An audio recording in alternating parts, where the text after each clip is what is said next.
सध्याच्या जमान्यामध्ये बऱ्याच पालकांना असं झालेलं आहे की आपल्या मुलासाठी आपण काय आणि किती करावं. वेगळे वेगळे करिक्युलम आहेत, SSC board, CBSE board, ICSE board, त्याच्यात 7वी 8वी पासूनच फाउंडेशनचे क्लासेस, IIT, JEE. आपला मुलगा कुठेही कमी पडू नये मग त्याला वेगवेगळे हॉबी क्लासेस, चेसचे क्लासेस, त्याला बॅडमिंटनचे क्लासेस, क्रिकेटचे क्लासेस, स्विमिंग पण लावलं पाहिजे, घोडेसवारी पण आली पाहिजे. आणि ह्या सगळ्या गोष्टींमध्ये सकाळपासून संध्याकाळपर्यंत ते बाळ व्यस्त राहतं आणि त्याचं बालपण कुठेतरी गमावून बसतं.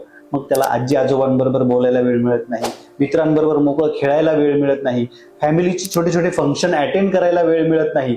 आणि हे सगळं करत असताना त्याचा IQ चांगला आहे म्हणून आपण त्याच्या बुद्धीला खाद्य देतो आहोत, पण समाजामध्ये राहायचं कसं, समाजामध्ये वागायचं कसं, अर्थात त्याचा सोशल कोशंट कुठेतरी मग मार खाऊ शकतो. म्हणूनच इतकं सगळं मुलांना पॅक करण्यापेक्षा थोडीशी एक स्पेस पण आपण त्यांना दिली पाहिजे, जेणेकरून त्यांना त्यांचं बालपण आनंदाने जगता येईल.